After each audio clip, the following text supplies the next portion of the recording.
Safo por conta de toda a dificuldade no que diz respeito ao acesso ao mundo em que ela viveu. Esse primeiro slide é o único, eu já chequei, que está um pouco cortado, certamente por incompetência de quem fez o PowerPoint, que fui eu, não é exatamente a grande habilidade, mas nós estamos falando de uma poeta que viveu entre 630 e 580 a.C., na ilha de Lesbos, uma ilha ali no Mar Egeu, muito próxima da costa da atual Turquia, e numa Grécia que é uma Grécia prevalentemente oral. Então, é uma figura que já para os antigos que a sucederam era bastante nebulosa, para nós, então, que estamos aqui no século XXI, mais ainda. Então, digamos que essa palestra, né, que vem na esteira desse texto, é um pouco um esforço de percorrendo, né, os fragmentos do que nós temos da poesia de Safo, que é fragmentária, percorrendo essa poesia, e percorrendo os testemunhos antigos sobre Safo, o que nós podemos dizer a respeito dessa poeta e o que foi criado para preencher esse vazio em torno da biografia dessa poeta. Tá? Então a palestra vai um pouco nesse sentido. Então também, quer dizer, ao longo desses minutos que nós vamos passar aqui, né, eu vou procurar também o tempo todo falar da poesia, mas como tem que ser, falar do contexto, para a gente entender um pouco melhor como é que essas coisas todas se relacionam, como é que a gente chega no resultado que chegou. Então, o primeiro dado importante a ter em mente é que Safo é uma poeta de um mundo da oralidade e que não fez propriamente poesia como nós entendemos, texto escrito, o texto posto no papel, o texto pensado como se pensa a produção numa cultura da escrita. O que Safo fez mais propriamente se denomina canção. Mais propriamente não é tanto, porque nem é texto, na verdade, mas também não é canção como nós entenderíamos hoje. Porque a canção moderna, você tem a combinação de letra, digamos, e música, mas com autonomia para a música, uma autonomia para a música que você não tem aqui quando se trata dessa poesia antiga. A música que está ainda conjugada com a poesia, ela ainda não se separou da poesia, isso vai demorar alguns séculos para acontecer, somente quando a cultura da escrita se instalar, mas ela está subordinada, né, ao ritmo que os próprios versos dão. Quer dizer, ou seja, a música está ali, ela é parte do tecido dessa poesia, mas ela está ali para enfatizar um ritmo que a própria métrica, que os próprios versos dão. Então é canção, mas com essa, digamos assim, com essa pequena restrição. Agora, não é propriamente canção em outro sentido também, no sentido material.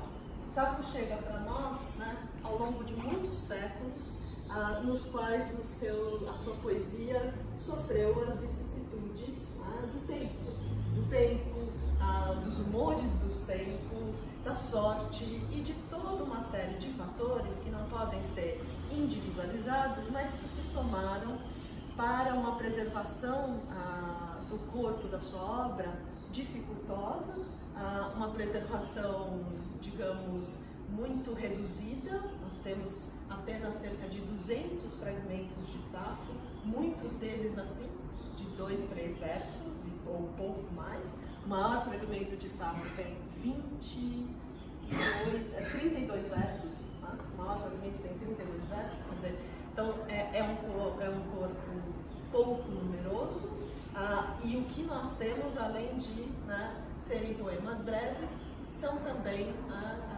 poemas bastante são fragmentados, quer dizer, muitas vezes nós temos apenas um trecho, né, que restou. Então é uma preservação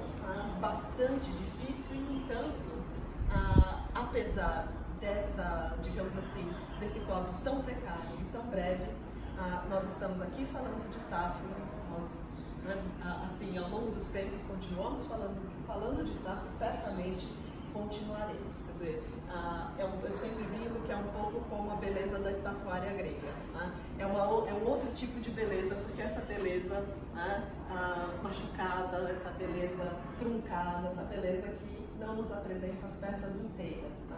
Mas o que nos apresenta é o suficiente para, digamos assim, para impactar a nossa percepção. Eu começo, portanto, citando, né, eu vou entremear aqui a minha fala com algumas canções, começo citando esse fragmento em que uma voz em primeira pessoa, no singular, que é a voz mais presente na canção, diz o seguinte: vem, divina lira, fala-me e torna-te dotada de voz. Esse é o fragmento 118 desse corpus de cerca de 200 fragmentos da Safo. Né? Vejam que esse chamado à lira apresenta para nós a natureza já dessa poesia. É uma poesia que não se faz, é uma poesia que, inclusive do ponto de vista do modo de circular, que não existe se não tiver se ela não estiver, né, apresentada diante de uma audiência com um acompanhamento de um instrumento que é, para o gênero poético praticado por Safo, é a lira, com alguém que canta em voz solo ou em voz coral essas canções.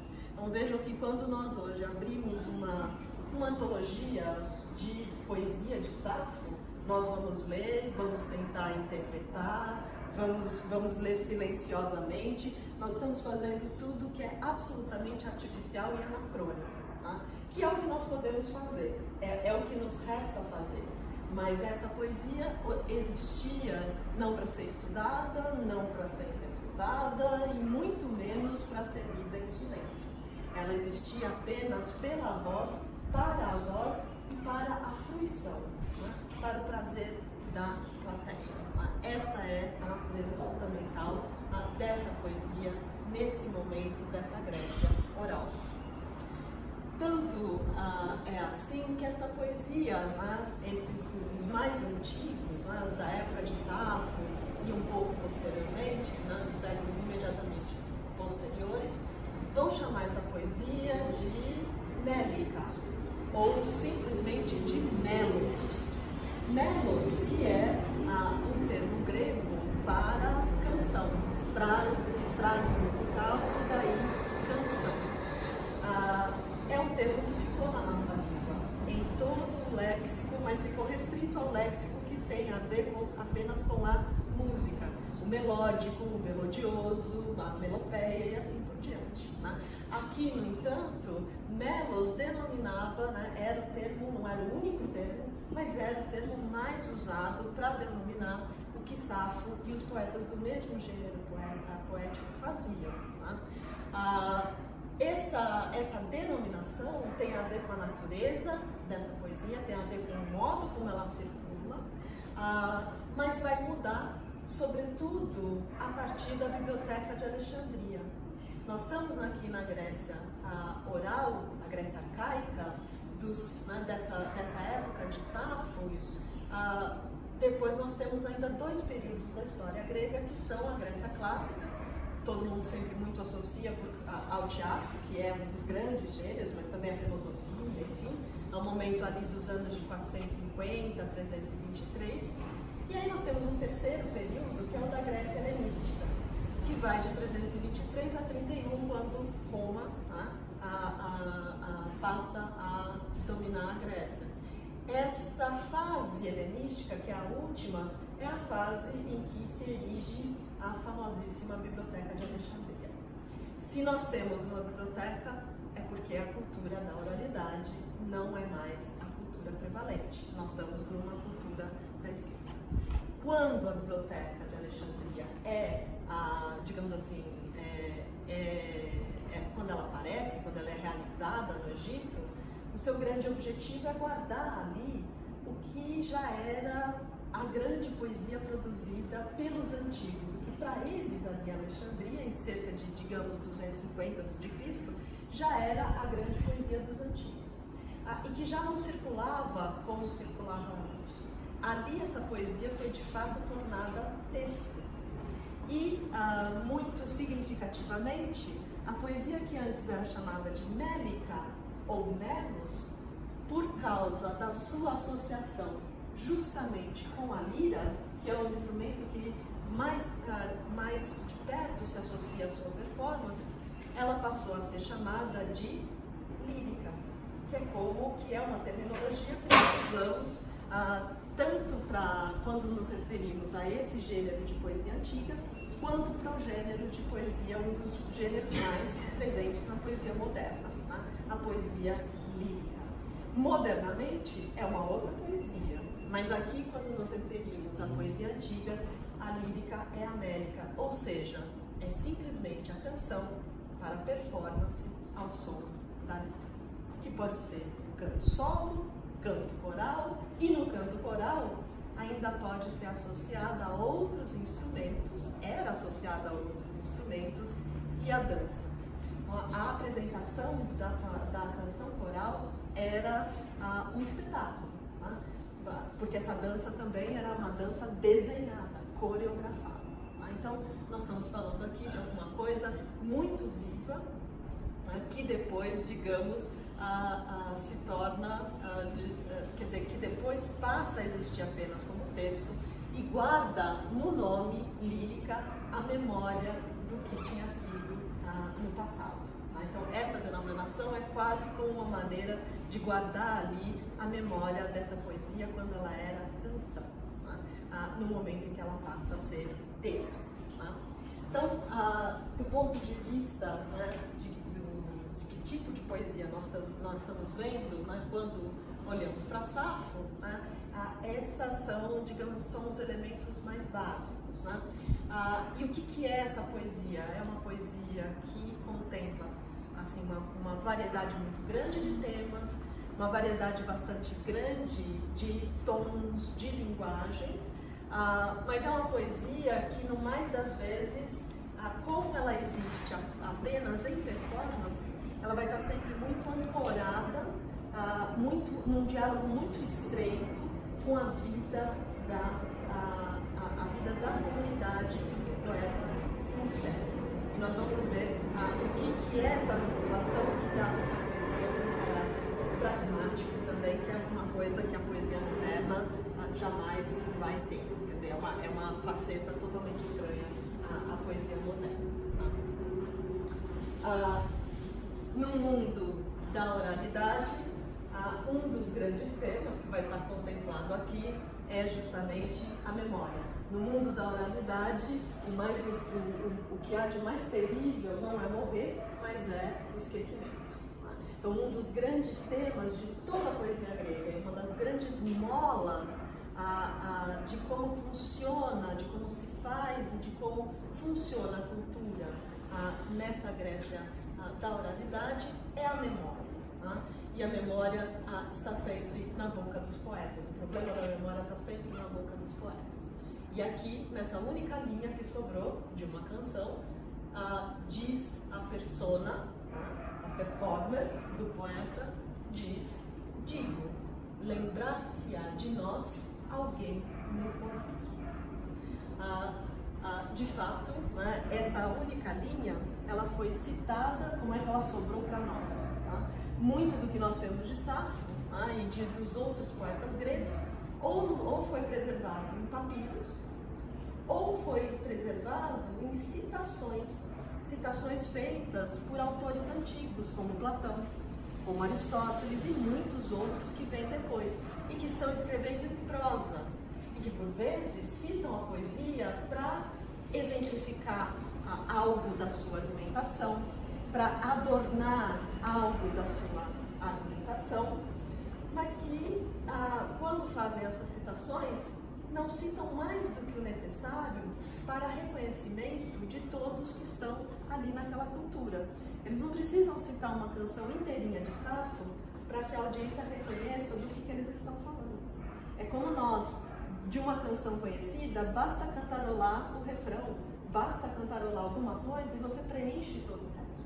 Então, esta poesia, ela é parte da memória, ela é parte da formação do homem grego. Portanto, uma vez que eu preciso citar, eu cito apenas o essencial. Então, as citações são todas muito breves e vão, né, com raras exceções, e vão percorrer a tradição em prosa por séculos, né, assim, a fio. Este único verso, por exemplo, ele é citado por um orador grego chamado Diocrisóstomo, que está lá no século II depois de Cristo. Safo está no século 7 para o 6 antes de Cristo. Então vejam, ela está circulando séculos e séculos depois, está na memória, né, de quem escreve. Ele cita num discurso essa fala como belamente dita pela poeta. E de fato é um vaticínio que não se equivocou. A expectativa da lembrança futura, ela se concretiza a todo tempo. Estamos nós aqui hoje, né, justamente lembrando Safo. Mas uma das grandes perguntas é saber justamente quem foi Safo. Né?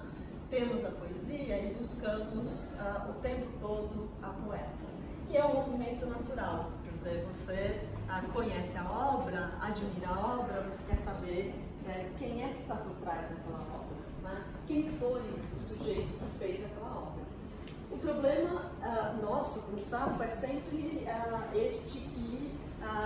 de que ela nos escapa, porque se é um mundo da oralidade, nós não temos fontes, evidências, quer dizer, nós não temos maneira de acessar, né, exatamente como foi a vida de Safo, como era a vida de Safo e das mulheres, por exemplo, na ilha de Lesbos, como era essa sociedade especificamente.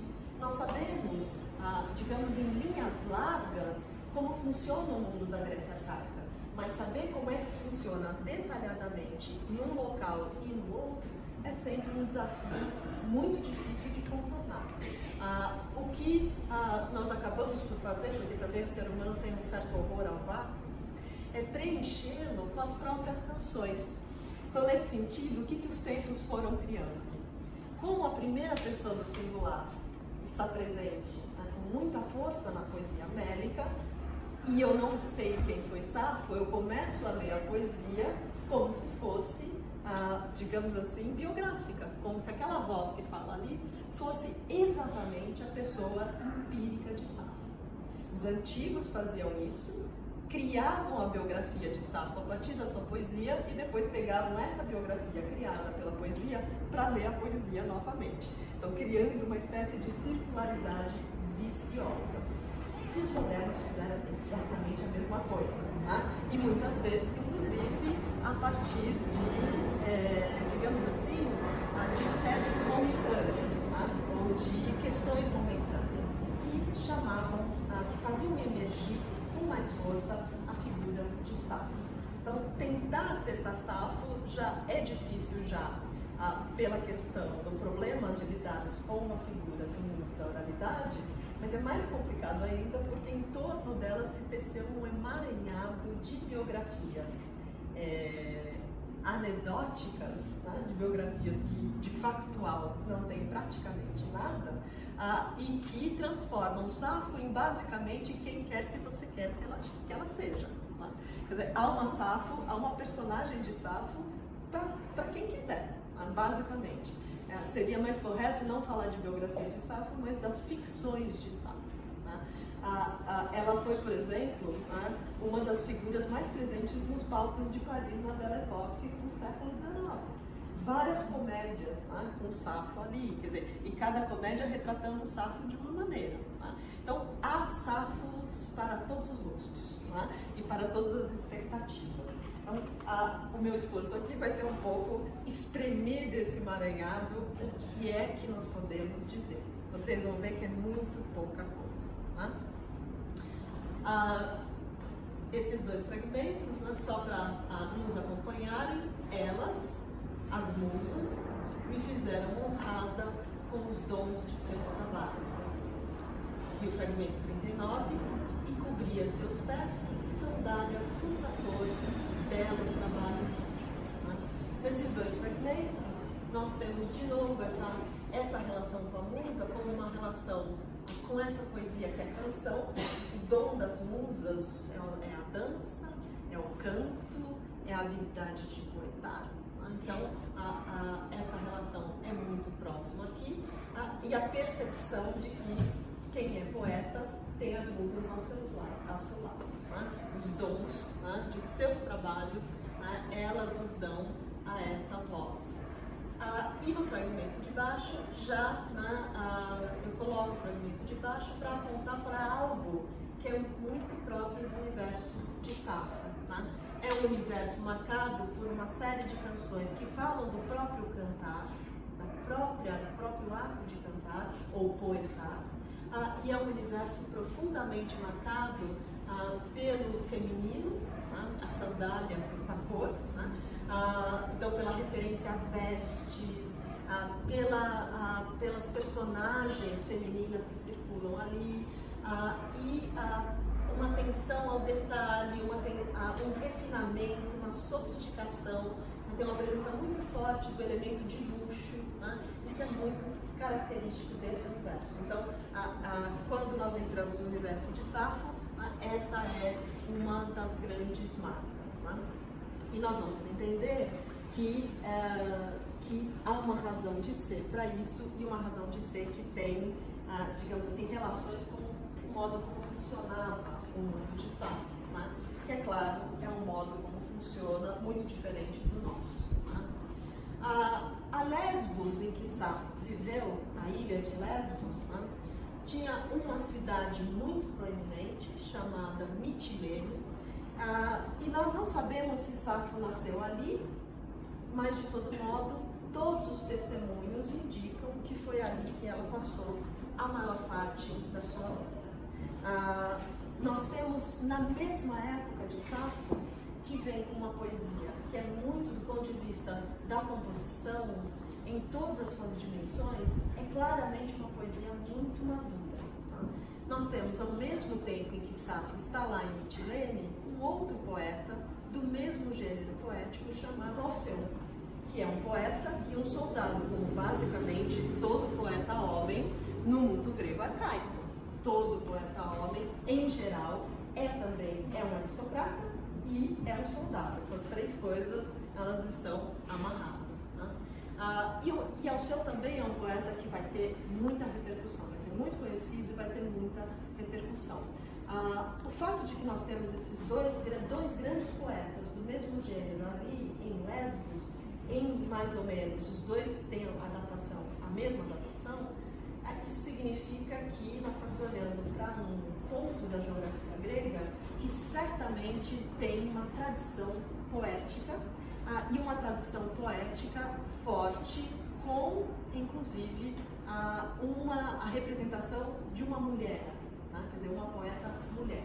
Safo não é a única poeta mulher da Grécia Antiga, mas é a única no período arcaico. Depois nós vamos ter poetas no período clássico, no período helenístico, vamos ter poetas em Roma, mulheres, mas no momento, na fase em que Safo viveu, que são os anos de 800 a 450 a.C., ela é o único nome do qual nós temos notícia e do qual, mais do que a notícia, nós temos um corpo de obra. Isso pode ser um dado factual, mas também pode ser resultado da preservação. A gente pode ter perdido alguma coisa, porque tem um outro nome além do dela, mas não é certo que, de fato, existiram ou não existiram poetas como Safo no período arcaico. A gente, na verdade, não pode afirmar para além dos limites do que foi preservado para nós. Essa Mitilene de Safo parece ser uma Mitilene de uma vida cultural muito rica, muito sofisticada. Tem um testemunho de um prosador chamado Eliano, do século 2-3 depois de Cristo, que diz o seguinte: a época em que as pessoas de Mitilene tinham a supremacia sobre o mar, quer dizer, quando Mitilene era uma potência marinha, que é a época de Safo, estabeleciam esta punição aos aliados que desertavam. Proibiam as crianças daqueles de aprender a ler e escrever e de receber uma educação musical. Eles consideravam, com efeito, que esta era a mais pesada das punições, viver na ignorância e afastado das luzes. Quer dizer, se non è vero, é bene trovato. Né? A gente não sabe se é de fato verdade, mas é uma bela história que reflete, de qualquer maneira, ainda que não seja factual, uma percepção de que Safo viveu numa Mitilene culturalmente muito forte, muito sofisticada, inclusive porque há essa ideia de uma formação que incluiria não só o aprendizado da música, que isso era um dado na formação do homem grego desde sempre, mas também o domínio de algo que já tinha entrado em circulação, mas que vai demorar muito tempo para se tornar a ferramenta prevalente para a produção do pensamento, para a produção intelectual, para a produção artística, que é a letra, né? O alfabeto. Ele já existe, ele já está na Grécia desde 900 a.C., mas ele vai ter uma progressão bastante gradativa. E de todo modo, quer dizer, essa progressão gradativa, ela vai demorar muito para interferir na produção poética. Tá? Quando nós estudamos a poesia arcaica e mesmo ainda a poesia clássica, a maneira como ela é composta tem a ver com a maneira como nós falamos, tem a ver com a nossa comunicação verbal oral.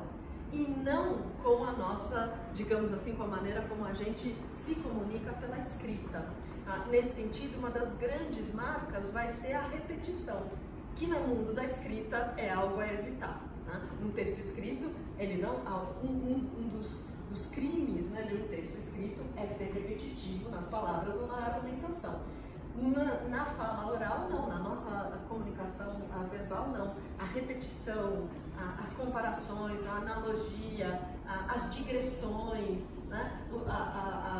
A maneira circular como a gente às vezes desenvolve o raciocínio, tudo isso é o que vai pautar as técnicas de composição da poesia, dessa poesia do período arcaico e ainda do período clássico, quando a escrita já avançou.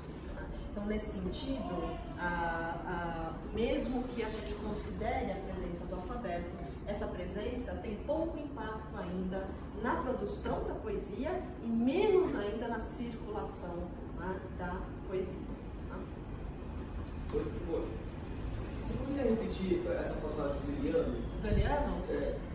Eu te dou no final, você fica com o xerox, tá bom, com a impressão.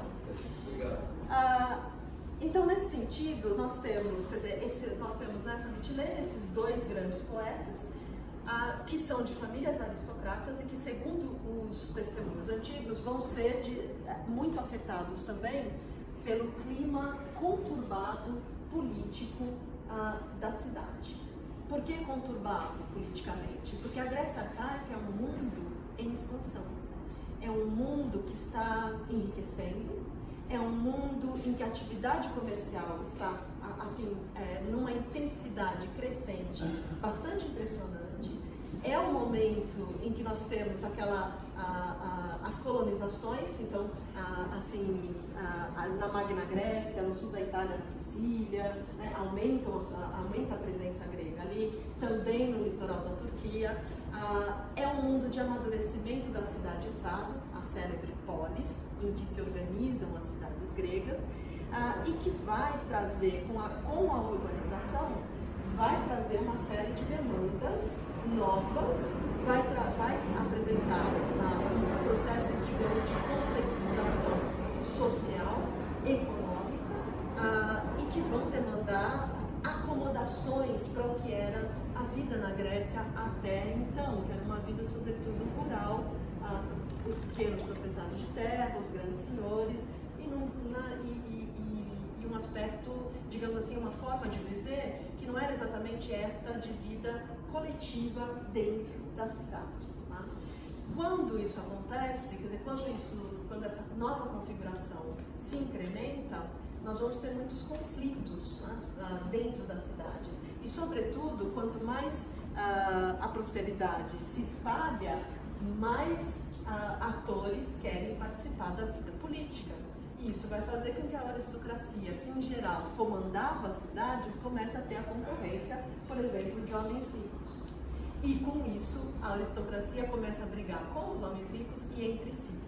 Então, vira realmente, no meio dessa prosperidade toda, no meio de tudo que está acontecendo, nós temos também uma turbulência política muito grande, um clima político em que está todo mundo um pouco o tempo todo esperando alguma coisa, alguma reviravolta.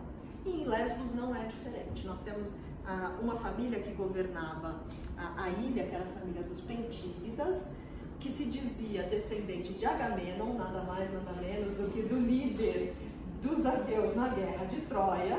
É claro, as cidades, a aristocracia mais tradicional das cidades fazia isso, é uma forma de legitimar o seu lugar nas cidades.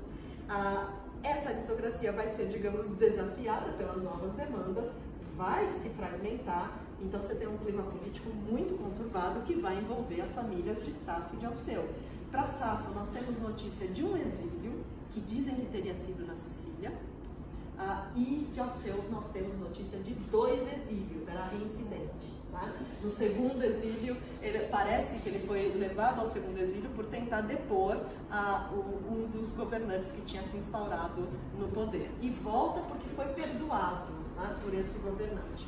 Então, quer dizer, nós estamos num momento de grande efervescência, não só cultural, mas econômica, tá, social e política. Tá? Então, é uma Grécia em ebulição. Nessa Grécia em ebulição, quer dizer, nós ficamos pensando, como é que temos uma poeta como Safo? Quer dizer, não é possível, não é razoável pensar que seja possível a existência de Safo sem uma formação, sem que ela tenha tido uma formação. Que tipo de formação?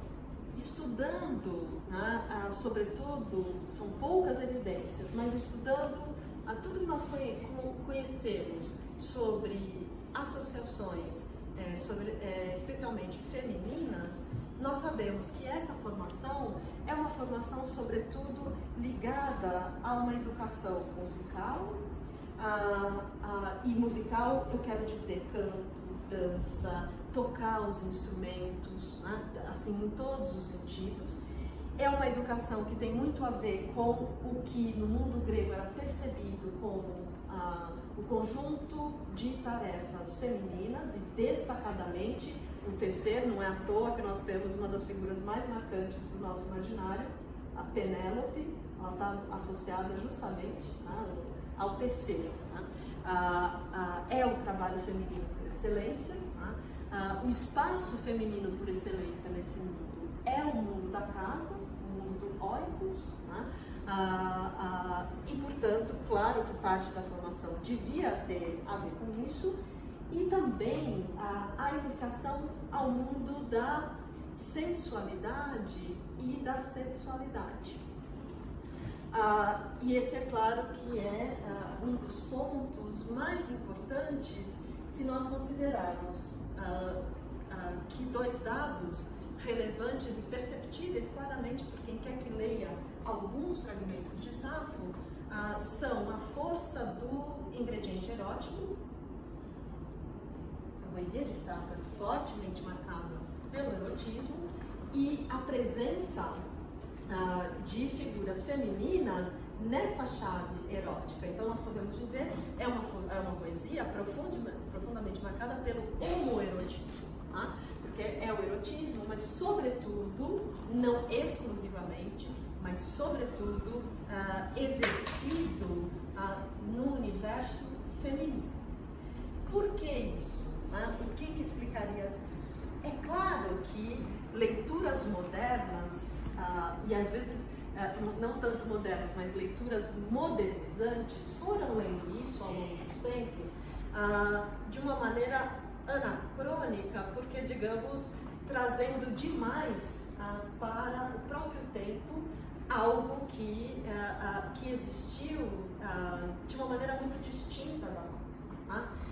Se nós formos olhar lá para trás e tentar entender esse mundo a partir do modo como ele funcionava, o que nós temos é que é uma Grécia em que o mundo masculino e o mundo feminino, eles são profundamente separados. Eles correm paralelamente e se tocam basicamente em dois pontos necessários, porque são as duas grandes transições que qualquer comunidade vivencia. O primeiro deles, aquele que dá continuidade para a espécie, o casamento. Tá? E o segundo, aquele que fecha certas etapas e permite continuar, digamos assim, em frente, seguir em frente, que é a morte, os funerais. Né? Esse momento que você fecha uma vida e celebra esse fechamento, não só para cuidar de quem se foi, mas muito mais para cuidar de quem fica, para consolar quem fica, para confortar quem fica, de modo a permitir, né, que a vida continue, tá? Porque para quem fica, a vida precisa continuar. Então esses são basicamente os dois pontos em que esses dois universos vão se encontrar. Quer dizer, na casa fica a mulher, o homem não fica dentro de casa, o homem provê para a casa. Tá? Então o homem ou está na guerra, ou está na praça pública, ou está fazendo comércio, mas a casa não é o seu espaço, a casa é um espaço feminino. Tá? Os meninos são separados desde muito pequenos e colocados para serem formados no convívio dos homens. E as meninas ficam com as mulheres. Tá? Ora, para as mulheres, a etapa do casamento é a etapa crucial das suas vidas. E se nós pensarmos nisso, nós vamos também entender melhor algo que qualquer leitor de Safo vai perceber. Quão presente a boda, as núpcias, o casamento, os noivos, quão presentes eles estão ali na sua poesia. Porque é realmente um momento crucial. Eu acho que seria assim, uma coisa que eu acho que falta aí são as festividades cívicas. Sim, eu também vou falar disso. Isso, que na verdade são onde há a troca exato. E há um aprendizado. Exato. Né? Isso a gente tem registros. Tem. Né? E é uma época que os tempos de era eram os mais numerosos. Sim. Eu vou chegar nisso exatamente agora, você me pegou exatamente na curva, por quê? Porque uma das fontes para conhecermos bem esse funcionamento não é só a poesia de Safo, mas é a poesia de um poeta chamado Alcman, de Esparta, que para nós é sempre um mundo, né? Assim, quando a gente pensa em Esparta, vai pensar num mundo altamente militarizado, interessado apenas na guerra, mas a Esparta arcaica não é essa ainda. Tá? E ali nós temos um poeta chamado Alcman, que é o grande poeta de um tipo de mélica que se chama partênio. E o que é o partênio? É a canção para coros de virgens. Entendi a palavra. Partênio. Partênio. Com T. Isso, partênio. A gente tem na teologia, ficou a partenogênese, por exemplo. Né? Sim. Partenos em grego até hoje é vivo. Exato. Permanece. Sim, a palavra é idêntica. Exato, a palavra é idêntica. Então, a Partenos, ela é a moça virgem. O que isso significa nesse mundo? A moça não casada. Quer dizer, não há aqui certas cargas que o termo teria em outras tradições. No mundo antigo é basicamente a moça que ainda não se casou. Então, o que a poesia de Alcman ela é conhecida sobretudo pelo quê? Pelas canções que ele compunha para serem apresentadas em festivais cívico-religiosos públicos em Esparta por coros de Partenoi, de meninas ainda não casadas, de meninas virgens.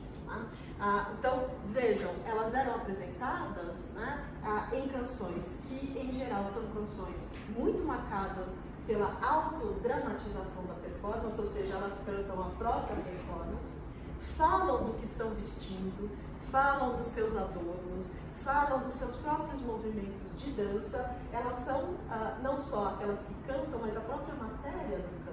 tá? Para ser apresentado para a cidade toda. É claro que a cidade toda nos festivais, e as cidades gregas tinham vários festivais, porque as etapas importantes da vida da comunidade você celebra, né, em festivais. Esses festivais a gente diz que são para a cidade, mas nós não temos certeza do que isso significa realmente. Será que toda a cidade, ou você tem algum recorte? Tá? Só os homens, as mulheres mais velhas, quem é que de fato poderia estar ali? Tem muita discussão até hoje se havia, por exemplo, mulheres assistindo a performance das tragédias. Tá? Então nós não sabemos, nós não temos certeza. Mas você já tem um público muito amplo que está celebrando a beleza, no fundo, está celebrando a beleza e a feminilidade dessas Parthenon, que desta maneira começam a ser inseridas, estão saindo da casa, não são mais as meninas que ficam ali junto das mães, mas estão se preparando para sair da casa para aquilo que é a etapa crucial das suas vidas, o casamento. Que nesse mundo antigo significa uma mudança muito grande, porque a menina vai sair da casa da mãe para a casa do marido, isso significa muitas vezes sair da sua cidade para outra cidade. Quer dizer, são mudanças muito drásticas e, claro, passar a uma outra condição, que é a condição de guiné, ou a condição de mulher, tá? A mulher casada. Tá? Então, esse é um dos temas, quer dizer, mais presentes na poesia de Safo, que está centrada no universo feminino, e entendemos a razão de ser, né, pensando nesse contexto, e vai ser também, quer dizer, é tão importante essa questão da inserção e da preparação das meninas, né, da formação dessas meninas para o que vai ser a sua futura condição da mulher, é tão importante que você tem um dos gêneros da canção da América dedicado exclusivamente para as meninas virgens, né? Os parteiros, as canções de Parthenon, de meninas virgens, para elas, por elas, e em homenagem e elogio a elas. Tá? Então, esse é um capítulo, digamos, importante aqui, quando nós pensamos no universo feminino nesse mundo antigo. Tá? Então nós temos certamente esse dado da formação que se insere sempre numa dimensão do que nós chamamos a coralidade, ou seja, quando nós pensamos nesse dado da formação feminina, nós entendemos que deve acontecer no universo feminino, nós entendemos essas associações em que normalmente uma mulher mais velha, com a experiência para ser aquela que forma, que orienta, ela se incumbe, se encarrega de um grupo de meninas mais jovens que estão sendo preparadas para o que é, sobretudo, a etapa seguinte das suas vidas, que é o casamento. Tá? A atividade coral e a atividade da canção coral vai ser uma das mais importantes nessa formação. E é nesse sentido que vai um dos fragmentos mais recentes da Safo. A grande massa de fragmentos que nós temos da Safo, ela foi descoberta, digamos, sobretudo os de papiros, eles foram descobertos no final do século XIX, começo do século XX. É a época das grandes descobertas papiráceas. Os rolos de papiro, eles jorraram das areias do Egito, sobretudo. Agora, de vez em quando, muito a conta-gotas, pinga uma descoberta aqui, outra descoberta ali. Então, esse fragmento a gente põe título, porque como ele é muito recente, ele não está numerado, ele não está nas edições que nós temos de Safo. A mais nova delas, edição de autoridade, com estabelecimento de texto, é de 1970. Então, quer dizer, e é em cima disso, todas as antologias e os estudos, eles são em cima dessa edição, sobretudo de 1970, ou de uma anterior de 55. Quer dizer, esta canção, ela foi descoberta em 2004. Então, é uma canção muito recente. Ela estava num papiro que foi encontrado na Alemanha. E essa é uma canção sobre a velhice, então tem o interesse desse tema, que é um dos grandes temas, claro, da poesia, na velhice, a efemeridade da vida, a memória, o esquecimento, a morte. São os grandes temas que nós vamos encontrar ali, a paixão. Mas ele é interessante também por causa justamente de toda a ambientação coral, né, que nós temos aqui. E que começa, apesar do estado fragmentário, nós começamos a perceber, sobretudo na primeira parte, em que a poeta vai dizer: das musas de violados coro, os belos dons, ó meninas, a lira melodiosa, amante do canto. Então nós temos alguém falando a meninas, nunca são menininhas, infantes, são sempre moças, né? São as moças. A lira está ali presente, o canto está ali presente. Outrora tenra a pele, agora da velhice, e os cabelos de negros se tornaram brancos. Pesado se me fez o peito, e os joelhos não me suportam, os que um dia foram ágeis no dançar como os da posse. Então, além do canto, você tem aqui o que é um lamento pela velhice, pelo que ela traz de perda da agilidade para dançar. Quer dizer, então é todo o universo da canção coral, tá? Que agrega, que conjuga essa voz feminina a aquelas meninas que fazem parte desse grupo. Estas coisas lamento sem cansar, mas que posso fazer? Não é possível, sendo-se humano, ser desprovido da velhice. Pois certa vez, diz Equiels, a deusa Aurora, de róseos braços, com paixão, carregando Titono aos confins da terra, belo e jovem que era ele. Mas mesmo a ele alcançou similarmente a grisalha velhice em tempo, ele que tinha a esposa imortal. O lamento vem aqui com um lamento que não pode ser mais do que isso, que não pode reverter esse quadro, porque é da natureza humana envelhecer. Para explicar isso, ela faz o que a poesia mélica vai fazer recorrentemente, que é trazer o mito, o mundo do mito, como o mundo da experiência já vivida, que comprova os fatos que todos nós, vivendo, podemos comprovar. Ela lembra aqui o caso, é uma das histórias mais conhecidas, o caso em que Aurora, a deusa Eos, sendo tomada por um desejo arrebatador, raptou um jovem mortal, belíssimo, chamado Titono, e levou-o para o Olimpo. E, desesperada de paixão, pediu a Zeus que desse a ele aquilo que, se ele não tivesse, digamos, comprometeria a convivência deles. Ela pede a Zeus a imortalidade para Titono. Zeus percebe que ela esqueceu de pedir uma outra coisa. O problema dos mortais não é só que nós morremos, nós também envelhecemos. Os deuses não. Ela esquece de pedir para Titono a juventude. E, portanto, Titono vai ser imortal, mas mesmo assim vai envelhecer. Sendo mortal, não é possível não envelhecer, a não ser que os deuses concedam a juventude eterna.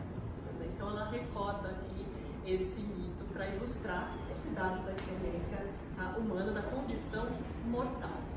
Mas vejam, quer dizer, é interessante, né, sobretudo na primeira parte, porque a própria canção abre janelas para que nós vejamos como é que ela está funcionando. Tá? Nós podemos imaginar, do ponto de vista, como é que circularia isso. Né? Nós podemos imaginar tranquilamente que esta canção pode ser apresentada num festival em Lesbos. Tá? Por quê?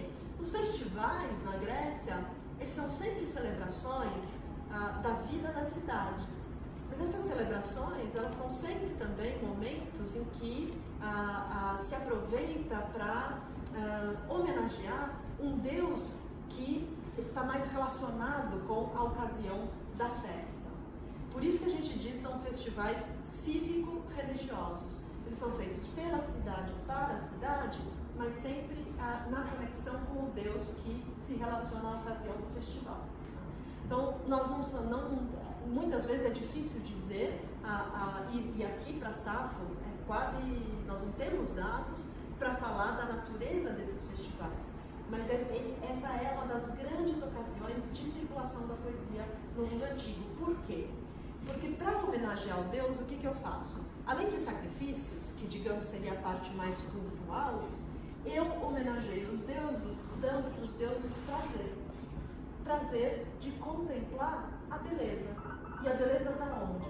Está na dança, a beleza está no canto, a beleza está na competição esportiva, né? Quando as Olimpíadas, né, os Jogos Olímpicos, eles quando aparecem, eles aparecem no âmbito desses festivais. Então, o que se fazia?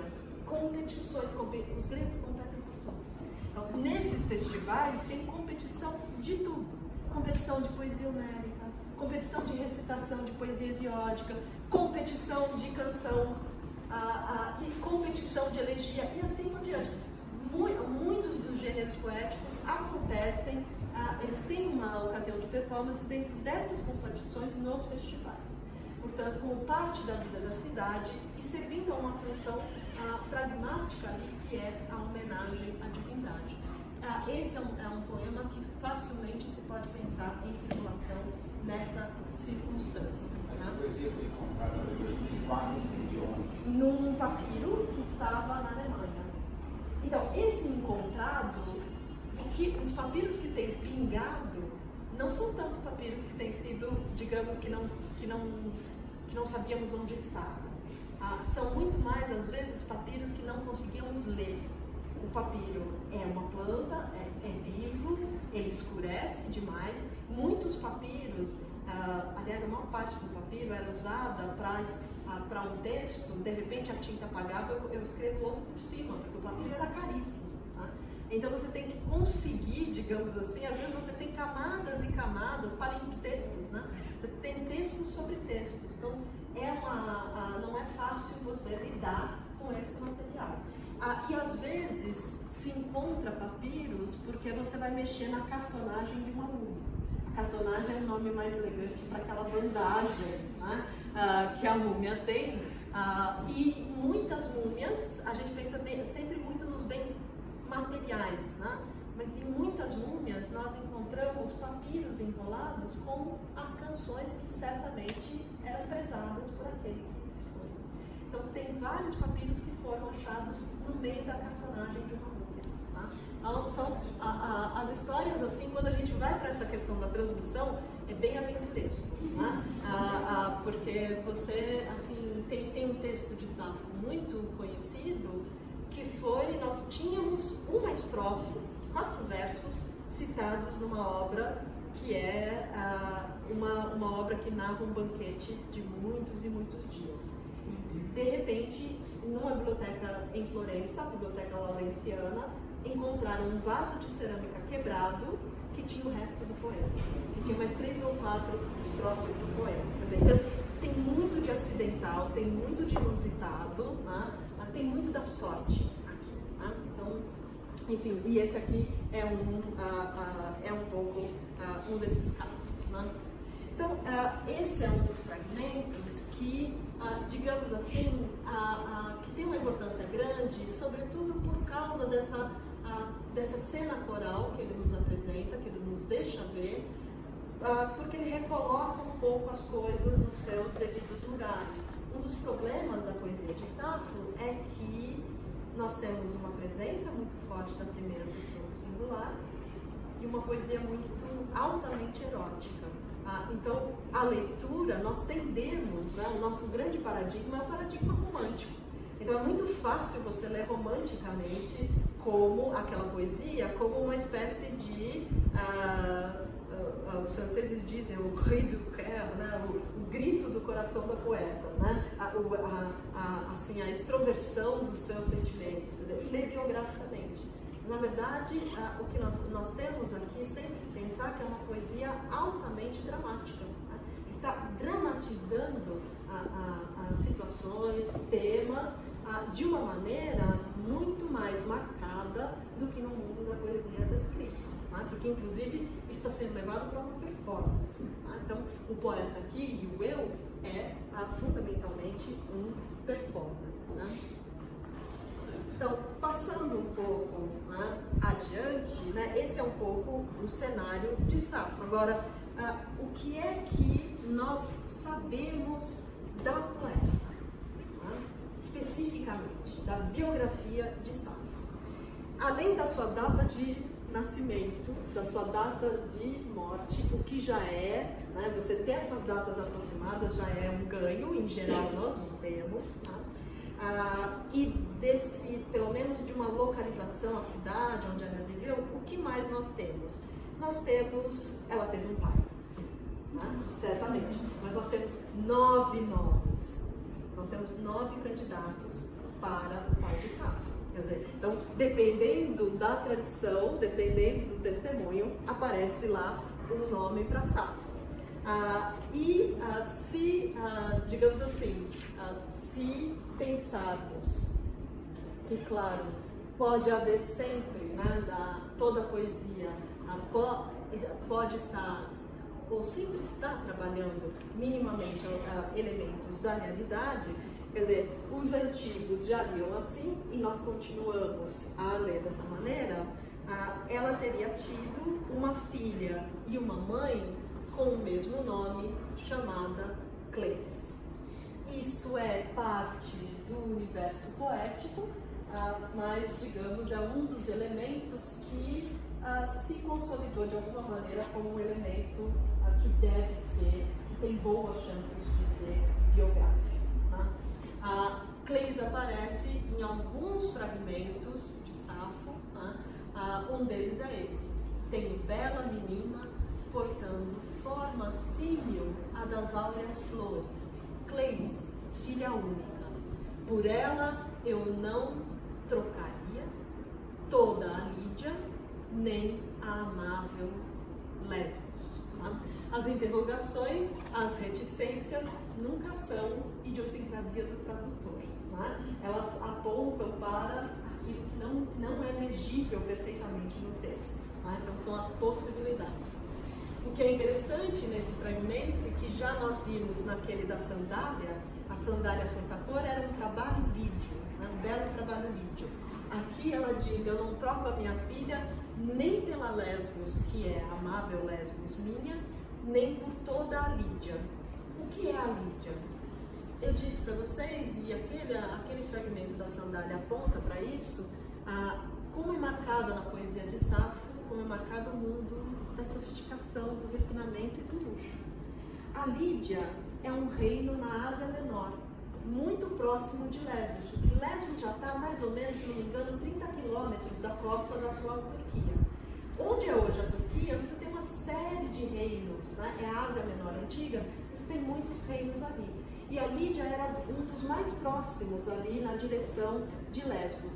E é um dos reinos mais ricos da antiguidade. Tá? Assim, tem um arqueólogo que diz que é uma espécie de Hollywood da antiguidade, porque ela tinha ouro, assim, esse ouro, a flor da terra. Né? O que se encontrou na Lídia de tumbas com peças de ouro e de ateliês de ourivesaria é uma coisa impressionante. E com técnicas sofisticadíssimas de joalheria. Então é realmente um universo assim muito luxuoso e que sempre esteve muito ligado a Lesbos, na política, no comércio e no trânsito cultural, claramente, né? Porque essas coisas no fim andam todas juntas. Tá? Além disso, 3 irmãos, né? Os antigos atribuem 3 irmãos da Safo, um mais novo, um mais velho, com o qual ela meio que vive sempre as turras, tá? Porque um não é suficientemente, digamos assim, presente como voz da família, e o outro gastou toda a fortuna da família num caso com uma cortesã no Egito. Isso é o que o anedotário antigo vai construir para fragmentos em que a Safo fala do irmão e repreende, fala de erros do irmão, fala de erros passados, de um problema que tem a ver com a honra, enfim.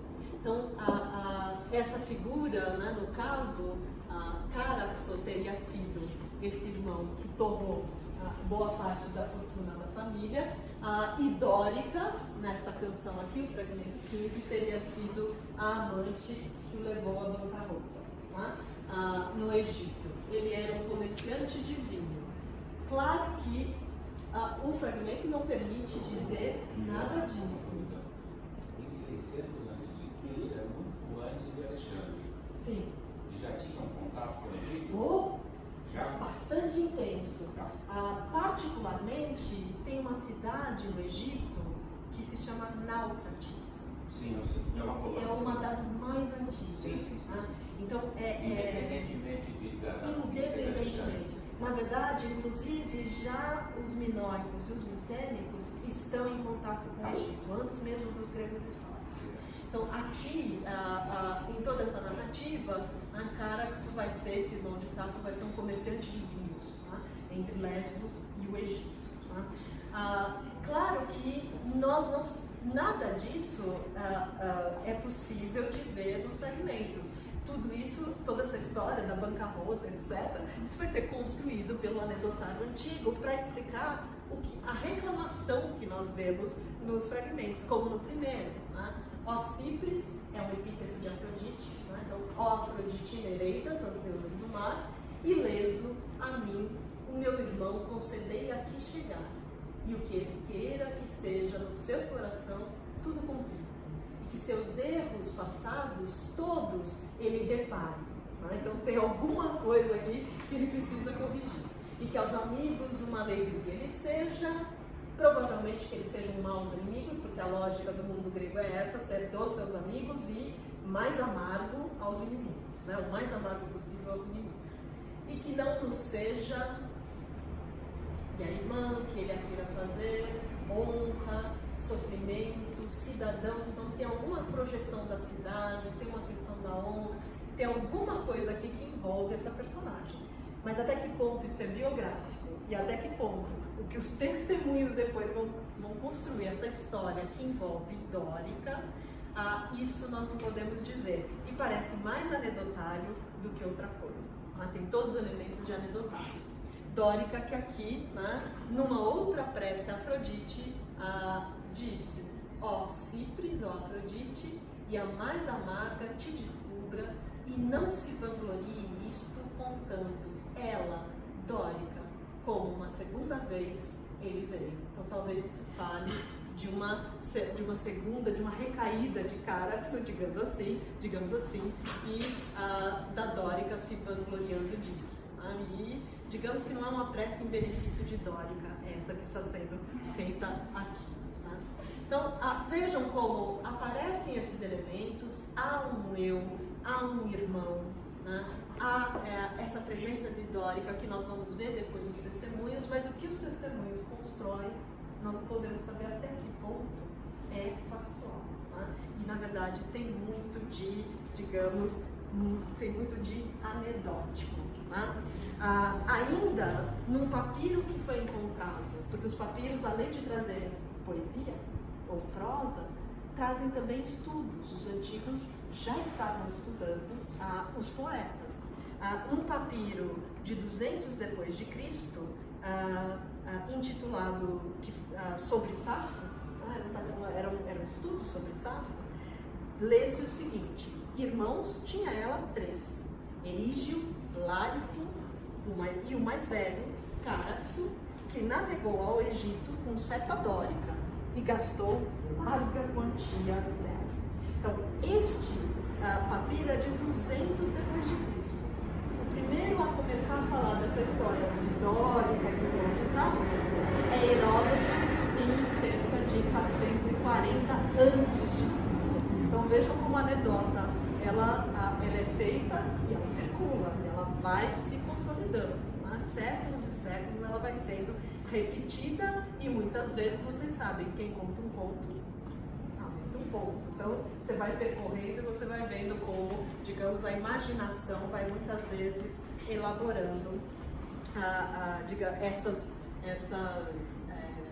essas anedotas, né?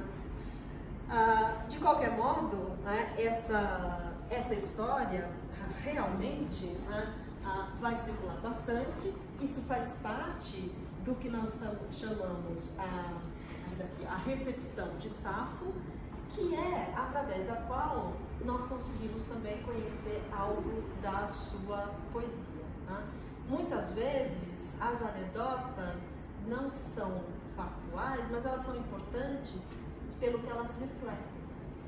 E que percepção da poesia de Safo elas refletem. E o que nós vemos, né, nos testemunhos, o veredito dos antigos sobre Safo, é um veredito de marcada admiração. Tá? Nós vamos ver, por exemplo, um geógrafo chamado Estrabão, que é da virada do século I a.C. para a virada do I depois de Cristo. Ele chama Safo de admirável criatura e diz: neste tempo que se tem na memória, mulher alguma, nem de longe, se revela páreo à graça daquela poeta.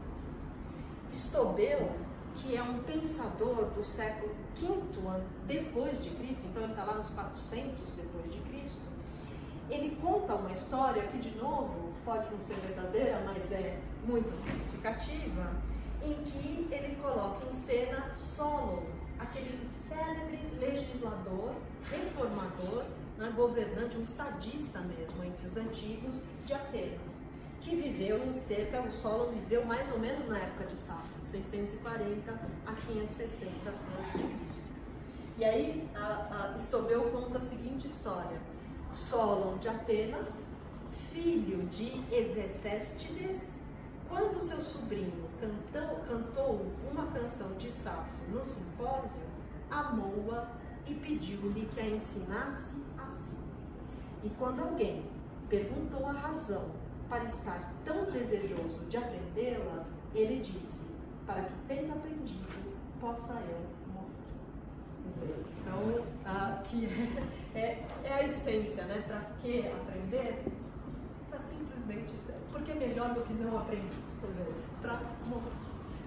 Então, essas histórias, né, vão pontuando a recepção de Safo e mostrando realmente que é uma das poetas que mais está no imaginário dos antigos, que tem o seu valor reconhecido, admirado e elogiado, e que também, digamos assim, povoa a imaginação de maneiras bastante diversificadas. Né? Uma das tradições vai colocar Safo na comédia, como personagem da comédia. Eu mencionei para vocês que na Belle Époque parisiense tem várias comédias em que Safo é personagem. Isso não é novidade. Né? Sobretudo no que a gente chama a comédia nova grega, dos anos de 300 a.C., Safo vai ser colocada no palco em peças cômicas, nos quais ela é amante, em geral amante, de 2 ou 3 ou mais poetas, né? E sempre grandes poetas, Arquíloco, Anacreonte, Hipônax, todos impossíveis de estarem no mesmo momento cronológico, mas enfim, são ficções. Né? Mas aí é interessante porque, claro, por que ela está em comédias e está desta maneira? Porque é uma presença forte no imaginário, e porque a sua poesia é profundamente marcada pelo erotismo. Né? Então, claro que isso em chave cômica, você joga isso sobre o poeta, e aí o poeta que se transforma no promíscuo. Né? Então, não é algo, quer dizer, é uma outra maneira também, é uma outra, digamos, ramificação disso que é a recepção de Safo, e que nos permite, né, vê-la, né, pelos olhos dos antigos. Né? Ora, do ponto de vista, né, da poesia de Safo, o que mais, né, só para a gente também ir vendo, né, quais são os temas importantes, né, o que mais que vai aparecer com força? isto que é um dos elementos mais fortes, uma das linhas de força dessa poesia no mundo da oralidade. Essa poesia que está tão próxima da comunidade e vinculada ao cotidiano da comunidade é uma poesia que vai servir de veículo de transmissão e de preservação da memória da comunidade, mas também dos seus valores. Então, uma das grandes linhas de força é esta da discussão de valores ético-morais. Então, a gente pode dizer que a temática filosófica ou de reflexão ético-moral é uma das mais fortes de qualquer poeta da Grécia Antiga.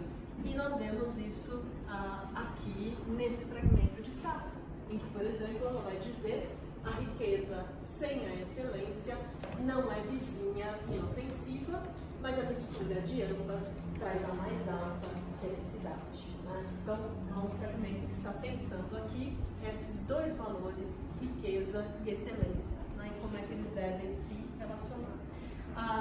Nesse mundo em que nós estamos, a expressão, né, é uma expressão consolidada numa song culture, tá? Numa cultura da canção. A poesia realmente é um dos instrumentos centrais de formação do homem grego. Nesse sentido, ela vai falar dos temas que são os temas das preocupações comuns. Todos se preocupam com a brevidade da vida, a instabilidade do mundo para os homens mortais. E todos vão sempre se preocupar em discutir os valores ético-morais que ligam, né, que fazem ali as ligações do tecido das comunidades. Então, essa temática é uma temática que vai estar muito presente na poesia de Safo. Tá? Como a temática do casamento, que eu falei, mas ainda não ilustrei. Né? Eu disse para vocês que a América tem, né? E a América tem isso para vários gêneros. Ela tem um gênero específico, que é aquele dos partênios. Ela também tem um outro gênero. Ela também tem um outro gênero específico, que é o dos epitalâmios. O tálamo é o leito nupcial. Epitalâmio, literalmente, é a canção sobre o leito nupcial. Então, os epitalâmios são as canções de casamento. O que são essas canções? Geralmente são canções que vão lidar vão lidar com o tema da boda, concentrada sobretudo nos noivos, em dois registros basicamente. Um registro do elogio, e do elogio feito, digamos, em chave elevada, e o registro da jocosidade, da brincadeira. Por quê? Porque normalmente esses que estão se casando nunca se viram. Eles provavelmente estão se vendo pela primeira vez no momento do casamento. Por isso, inclusive, a cerimônia de casamento ela leva vários dias, ela é altamente elaborada, porque ela lida com uma situação que é uma situação que tem a sua complicação. Né? Então, provavelmente dois estranhos que estão se conhecendo ali e que durante no decorrer dessa cerimônia vão ter que consumar o casamento. E a consumação do casamento, claro, é pelo enlace sexual, que preferencialmente deve ser voluntário. Então, nesse sentido, a cerimônia de casamento ela tem toda uma preocupação em aproximar esses noivos, em torná-los atraentes aos olhos do outro, né? Em criar entre eles uma atmosfera propícia para o enlace. Daí que o elogio vai ser um elogio físico, não vai se falar da bondade do noivo, da generosidade do noivo, porque não é isso que importa para o momento crucial, né, que é o momento da consumação. Vai se falar da beleza física dos noivos. Né? E para, digamos, alegrar e aliviar as tensões, você usa o riso. Esse é um dos nossos grandes instrumentos de alívio de tensões. E aí você pode brincar com o que há de mais delicado na situação. Então, por exemplo, esse fragmento de Safo, e é de Safo o único corpus de epitalâmicos que nós temos no período arcaico é de Safo. E vai influenciar assim muito a poesia epitalâmica posterior e mesmo os tratados que vão, digamos assim, detalhar esse gênero e tornar esse gênero alguma coisa ainda mais complexa do que ele é aqui. Tá? Essa canção foi preservada por um sujeito chamado Corício de Gaza, que é do século 6 depois de Cristo e que oferece essa canção como presente à noiva, como adorno sáfico para a noiva. Tá? E a canção diz: ó feliz noivo, tua boda, como pediste, se cumpriu, e tens a virgem que pediste. Tua forma é graciosa, olhos de mel, e amor se derrama na desejável face. Honra-te, em especial, Afrodite. O casamento é um território que é compartilhado por Afrodite, a deusa do sexo, da beleza, da atração, do desejo sexual, e Hera, que é a esposa de Zeus e, portanto, a soberana da família olímpica. Mas digamos que elas compartilham esse território, mas em dimensões diferentes. Afrodite até o momento da consumação sexual e Hera a partir de então. A partir de então, quanto menos Afrodite, melhor. Mas até a consumação, a Afrodite é necessária. Tá?